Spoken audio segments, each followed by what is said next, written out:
बिस्मिल्लाहिर्रहमानिर्रहीम। अस्सलाम वालेकुम नाजरीन, आज मैं आपके लिए एक सच्ची और खौफनाक कहानी लेकर आई हूँ। लेकिन इससे पहले कि मैं कहानी शुरू करूँ, जो लोग हमारे चैनल पर नए हैं उनसे गुजारिश है कि वो हमारे चैनल कहानी महल को सब्सक्राइब कर लें, ताकि आपको हमारी इस तरह की दिलचस्प कहानियाँ बर वक्त मिलती रहें। हरिराम और चंद्रा की शादी को 14 साल का तवील अरसा गुजर चुका था, मगर उनके आंगन में अभी तक कोई फूल नहीं खिला था, जिसकी वजह से वो बेहद परेशान रहते थे। शादी के 15वें साल एक शाम उन्हें आखिर ये खुशखबरी मिल ही गई। इतना डरावना ख्वाब देखने के बाद चंद्रा की आंख अचानक ही खुल गई। वो पसीने में शराबूर थी, उसका दिल तेजी से धड़क रहा था। ख्वाब भी तो इतना खौफनाक देखा था उसने देखा था कि एक इंतहाई स्याह नाग उसकी चारपाई के गिर्द चक्कर काट रहा है और फिर ऐन उसके सामने रुककर ऐसे उसे देखने लगा जैसे वो बहुत खुशी महसूस कर रहा हो, और फिर एकदम छलांग लगाकर उसके ऊपर आकर बैठ गया और झूमने लगा। उसके साथ ही चंद्रा की आंख खुल गई। अब वो कमरे में इधर उधर देख रही थी कि उसे एक कोने में चमकती हुई कोई चीज दिखाई दी और फिर उसकी चीख निकल गई जब उसने ये देखा कि उस कोने में वही नाग बैठा था। चीख सुनकर हरिराम हड़बड़ा कर उठा। उसने देखा कि चंद्रा पसीने में भीगी हुई थी और रो रही थी। वो चंद्रा के करीब गया तो उसने एक कोने में इशारा किया। उसने वहां देखा तो वहां कुछ भी ना था, वहां स्याह नाग बैठा है। उसने दोबारा इशारा किया, वहां तो कुछ भी नहीं है, तुम्हें वहम हुआ होगा। चंद्रा ने उसे सारी बात बताई तो उसे उसका वहम गर्दान कर मुतमईन करने लगा। आखिर चंद्रा फिर सो गई। 2 महीने गुजर चुके थे कि चंद्रा पानी भरने के लिए नहर पर जा रही थी। गांव में पानी की सहूलत ना होने की वजह से लोग कुओं नहरों से पानी भरने जाया करते थे। उस नहर का पानी बेहद साफ और शफाफ, ठंडा और मीठा था। इस वजह से ज्यादातर लोग पानी उसी नहर से ही भरने जाते थे। चंद्रा ने पानी भरकर घड़ा एक तरफ रखा और अपने पांव धोने लगी। अभी वो फारिग ही हुई थी कि उसने देखा कि वही नाग घड़े से थोड़े फासले पर बैठा उसे घूर रहा है। चंद्रा की बेख्तियार चीख निकल गई। जब उसने नाग को अपनी तरफ बढ़ते देखा तो खौफ की शिद्दत से बेहोश हो गई। शाम होने वाली थी और चंद्रा अभी तक घर नहीं पहुंची थी, जिस पर हरिराम को तशवीश होने लगी। वो उसकी तलाश में घर से निकल पड़ा। नहर पर जाकर उसने देखा कि वो नहर के किनारे बेहोश पड़ी है। उसने फौरन पानी के छींटे उसके मुंह पर मारे तो वो होश में आ गई और खौफजदा होकर इधर उधर देखने लगी। पूछने पर उसने सारी बात बता दी तो हरिराम, जो पहले से ही उसका वहम समझ रहा था, अब तशवीश में पड़ गया। शाम ढल चुकी थी। वो घर को चल दिए। चंद दिन गुजरते रहे और महीनों में बदलते रहे। इस दौरान फिर कोई काबिल जिक्र वाकया न हुआ और आखिर उनके घर एक फूल सी बेटी ने जन्म लिया, जिसका नाम उन्होंने रूप रखा। अभी रूप 1 महीने की हुई थी कि चंद्रा और हरिराम को फिर तशवीश में मुब्तला होना पड़ा जब उन्होंने नाग को रूप के पास बैठे हुए देखा। हरिराम फौरन रूप के पास गया तो वो नाग गायब हो गया। उस दिन हरिराम गांव से बाहर गया हुआ था। चंद्रा घर के कामकाज में मसरूफ थी। उसकी नजर 2 साल की रूप पर पड़ी जो खेल रही थी और वही नाग उसके पास बैठा था। चंद्रा फौरन भागी और रूप को उठा लिया। उठाने की देर थी कि नाग गायब हो गया और रूप रोने लगी। चंद्रा ने उसे चुप कराने की हर मुमकिन कोशिश की, मगर वो किसी तरह से चुप होने में नहीं आ रही थी। इसी दौरान शाम हो गई और हरिराम वापस आ गया।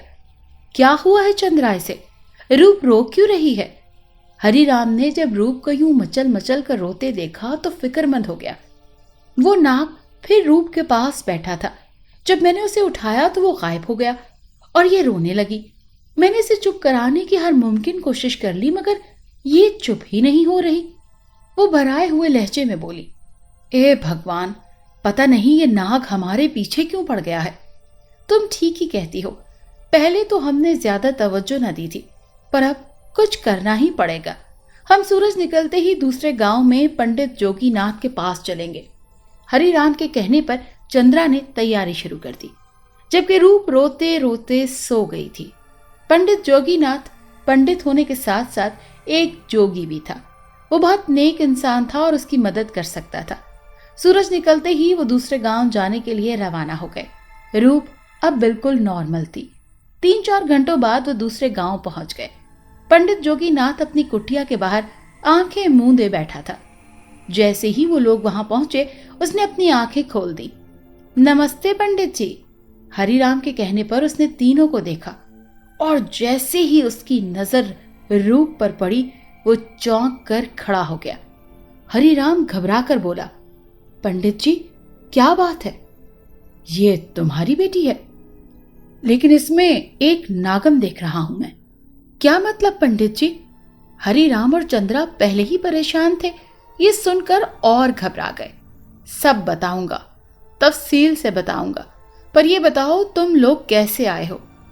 सरकार, हम बड़ी मुसीबत में गिरफ्तार हैं, चंद्रा ने रोते हुए कहा, और हरिराम ने तमाम तफसील बयान कर दी।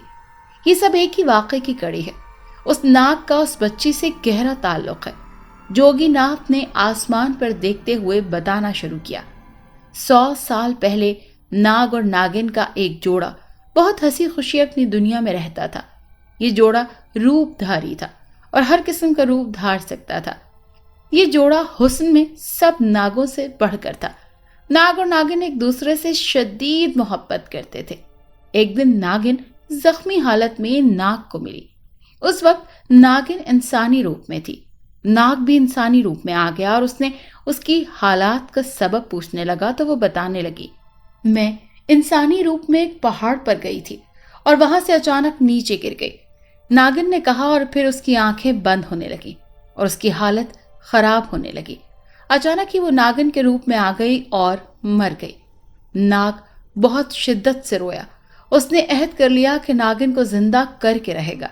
इस मकसद के लिए उसने नाग देवता के कहने पर कड़ी तकलीफें और मुश्किलात उठाई, कई चिल्ले काटे, अपनी जान जोखम में डालकर मुख्तलिफ जमानों में जाकर चिल्ले किए और बड़ी प्रार्थनाएं और मेहनत के बाद आखिर उसकी मेहनत रंग लाई और तुम्हारी गोद हरी हो गई। नाग देवता ने उसे कहा था कि उन कड़ी मुश्किलात के बाद उसकी नागिन किसी इंसान के रूप में पैदा होगी और 16 बरस की उम्र में दोबारा मरेगी, जिसके बाद वो मरते ही दोबारा नागिन के रूप में जिंदा हो जाएगी। जब उसकी मेहनत रंग लाई तो एक दिन चंद्रा को ख्वाब में वो नाग दिखाई दिया। बहुत खुशी में था और उसकी चारपाई के इर्द गिर्द चक्कर लगा रहा था। वो अपनी कामयाबी पर खुश था। वो ख्वाब में नहीं बल्कि असल में चंद्रा के पास आया था। फिर एक दफा नहर पर दिखाई दिया। उसके बाद रूप पैदा हो गई तो नाग उसके पास आने लगा। तुम लोगों को तो वो सिर्फ 2 या 3 दफा दिखाई दिया है, मगर हकीकत में वो रोज रूप के पास आता है और उसका ख्याल रखता है। रूप रोती भी उसकी जुदाई की वजह से है। अब बेहतर यही है कि तुम लोग उसे मरने दो और दोबारा जिंदा होने दो, इसी में तुम्हारी बेहतरी है, वरना नाग तुम दोनों को भी जिंदा नहीं छोड़ेगा। मगर हम तो फिर बे औलाद हो जाएंगे। उसे बचाना है, हर हाल में बचाना है, हरि राम ने रोते हुए कहा। वो सिर्फ तुम लोगों को ही नहीं पूरी दुनिया को तबाह कर देगा, कहर बन जाएगा। ये चिल्ले सिर्फ उस नागिन को वापस लाने का ही सबब नहीं बने, बल्कि वो शक्तियों से भी माला माल हो गया है। लेकिन अगर तुम उसे बचाना चाहते हो तो फिर मैं उससे बात करता हूं।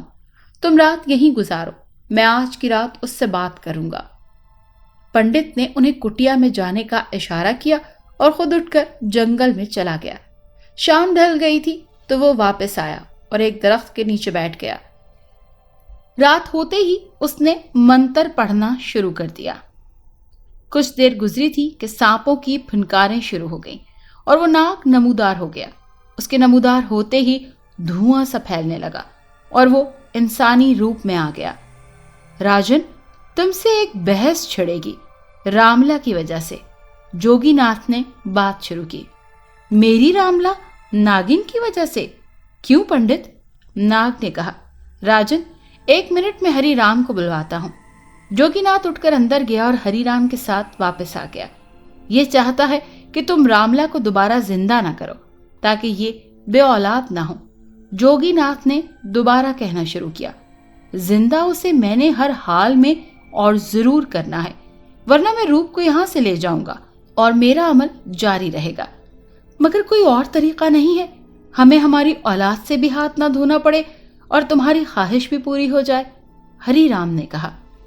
नागराजन को एक दोस्त की हैसियत से बुलाया गया था, इसीलिए उन्हें किसी हिसार की जरूरत ना थी और वो आराम से उससे बातचीत कर रहे थे।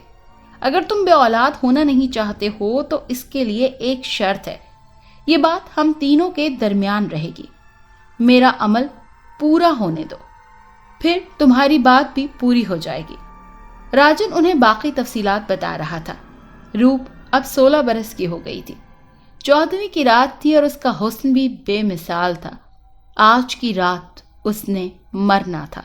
रात हो गई और नागराजा भी आ गया। अचानक रूप गिर पड़ी और मर गई। थोड़ी देर बाद उसका जिस्म नागिन के जिस्म में बदलने लगा और नागिन बन गई और इंसानी रूप में आ गई। राजन बेख्तियार नाचने लगा क्योंकि उसने रामला को दोबारा पा लिया था। वो दोनों वहां से चले गए। चंद्रा उदास हो गई। उसने कई दफा हरिराम से वो गुफ्तगू पूछी थी मगर उसने कोई जवाब ना दिया था। 1 माह और गुजर गया और उन्हें दोबारा आंगन में फूल खिलने की नवीद मिली और ये उम्मीद की किरण महकता हुआ चांद बन गई जब उनके घर में एक नन्ही सी बच्ची ने जन्म लिया। वो हूबहू रूप की तरह थी। उन्होंने उसका नाम रूप रखा।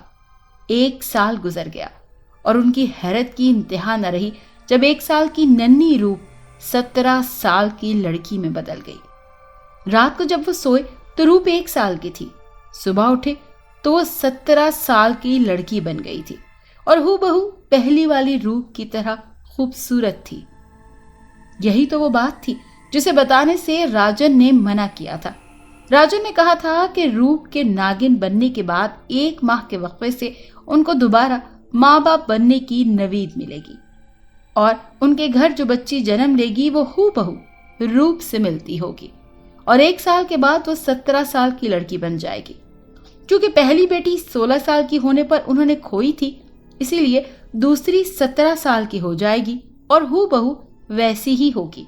और ये राजन ने अपना अमल कामयाबी से पूरा होने के लिए उन्हें तोहफा दिया था ताकि वो भी बे औलाद ना हो और उसे उसकी रामला भी मिल जाए।